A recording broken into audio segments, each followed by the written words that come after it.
po si Lola. Pinatay mo po si Lola ng Guerrero. Pero okay lang. Ay, naman po, magsabi naman po ang ating kasiri ngayong umaga. Ano po? Muli po sila po magkakahulaan ang ating pananalita. Muli po magandang umaga sa lahat at nawa. Itong dalang biyaya ng opisina ni Senador Lapid at ni Governor Mark Lapid ay makatulong po sa ating ano po. Muli po magandang umaga at maraming salamat.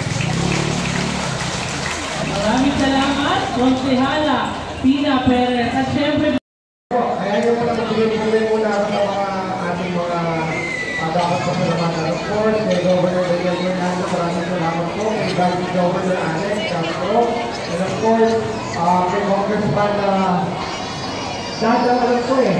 Dad ang tawag sa kanya, di ba? Kay Congressman Dad. Kasi kaya na nahanap ko, maraming Dad. Congressman ko. Of course, unahin ko na yung mas matanda daw ang aking kaibigan si Cecil, nandito Sid, tayo nga para makita ka. And of course, sa ating counselor na wala pong sawang humihingi ng tulong para sa bayan ng Magotoy. Si Councilor Pina Perez, nandito po. Yan po, basta po may sa una na, mag-flex na po yan. Mark, Boss, Doc, lumubog kami. Alam ko, kasi parehas tayo, lumubog din kami. Nagkakagala tayo dalawa, lumubog. pero ano dyan? May mga hindi nakapila. Lahat mo na po dito, lahat mo na po.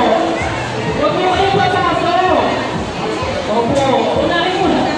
Nakaupo po sila kanya na ibig sabihin po, maaaw sila kami dito. Opo. Yung mga nakaupo na po.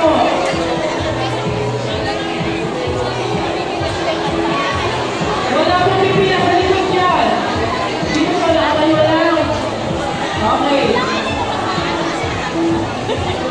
Ibig sabihin po, kaya po sila kaupo dyan, kanina pa po sila. Opo.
po sa YouTube lang to.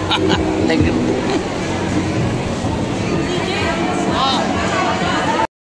Guys, good morning. Ako po ay nagtyagang pumila rito sa barangay ng Iba para kunin yung konting tulong na pinamigay ni Senator Tito Lapid. Ayan po. Galing po ito sa DSWD sa pamamagitan po ni Senator Lapid at saka ni magiting namin po si Alas Tina Perez. So guys, yan po yung nakakuha namin na galing po sa DSWD. So lahat naman po tayo, karapatan natin to para ito po kasi ay para sa mga nabaha. Kami po ay nabaha dito. Subscribe to my channel.